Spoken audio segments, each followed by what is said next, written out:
জেনা এমন একটা পাপ, যেই পাপ থেকে যদি কোনো যুবক নিজেকে বাঁচাতে পারে, আল্লাহ পাক তাকে সাক্ষাৎ মৌতের হাত থেকেও বাঁচাতে পারবে ইনশাআল্লাহ। কিভাবে? 3 বন্ধু যাচ্ছে রাস্তা দিয়ে, হঠাৎ করে ঝড়, বন্ধু 3 জন ঢুকে গেল গুহার মধ্যে। কিসের মধ্যে? গুহায়, যে পাহাড়ি এলাকায় আপনারা থাকেন যারা, গুহার মধ্যে। হঠাৎ করে পাহাড়ের পাথর দিয়ে গুহার মুখটা বন্ধ হয়ে গেল। এখন খোলার কোনো অপশন নাই। সবাই বলছে এখন 3 জন, এখন তো আমরা বের হতে পারবো না। সবাই সবার নেক আমলের ওসিলা দিয়ে আল্লাহর কাছে দোয়া করো। কিসের ওসিলা দিয়ে? নেক আমলের ওসিলা দিয়ে দোয়া করতে হয়। যে হাদিস, এই ছেলে বলছে, যুবক ছেলে, আল্লাহ আমার একজন চাচাতো বোন ছিল। কে ছিল? এই যে বয়ফ্রেন্ড গার্লফ্রেন্ড, খালাতো বোন, চাচাতো বোন। এখন তো বিচ্ছিরি অবস্থা। এখন এমন একটা অবস্থা, পশ্চিমা সভ্যতার রিপোর্ট গুলো পড়ে দেখি, ভাইও বোনের সাথে জেনা করে। ওদের ওখানে নিজের আপন পিতার দ্বারাও মেয়ে সেক্সুয়াল হ্যারাসমেন্টের শিকার হয়। ওরা আমাদেরকে শেখায় এখন ভালো কোনটা মন্দ কোন। আর আমরা আমাদের মাথাটা কবে যে বিক্রি করে দিলাম, ওদের কাছ থেকে ভালো মন্দ শিখতে হচ্ছে। কোরআন সুন্নাহ বাদ দিয়ে ওদের কাছ থেকে ভালো মন্দ শিখতে হচ্ছে।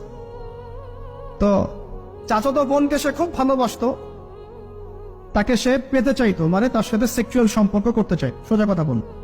এখন সেই মেয়েকে অনেক প্রস্তাব দেয়, সেই মেয়ে রাজি হয় না। শেষে বলে, যদি আমাকে 1000 বা 100 স্বর্ণ মুদ্রা দিতে পারো, দিনার, তাহলে আমি তোমার সাথে সেক্স করব, মানে জেনা করবো। নাউজুবিল্লাহ।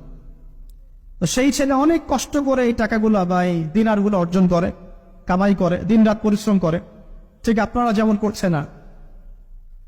তো এরপর সে তার স্বর্ণ মুদ্রা দেয়, দিয়ে বলে যে এখন আমাকে আমার কাজ করতে দাও। তখন সেই মেয়ে রাজি হয়। ঠিক যে মুহূর্তে তারা সেক্সুয়াল সম্পর্কটা করবে, ঠিক ওই মুহূর্তেই এই মেয়ে বলে ওঠে, হে আল্লাহর বান্দা, আল্লাহকে ভয় করো। আমি সারা জীবন আমার সতীত্বকে ধরে রেখেছি, কাউকে দেইনি। আমি কারোর সাথে এরকম অন্যায় করি নাই। আমি খারাপ মেয়ে নই। তুমি আমার ইজ্জতটা নষ্ট করো না।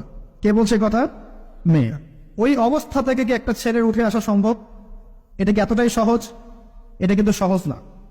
সত্যি কথা বলতে এই বিষয়টা কিন্তু এতটাও সহজ না। যারা অবিবাহিত তারা হয়তো বুঝতে পারবে না, বিবাহিতরা বুঝতে পারছে।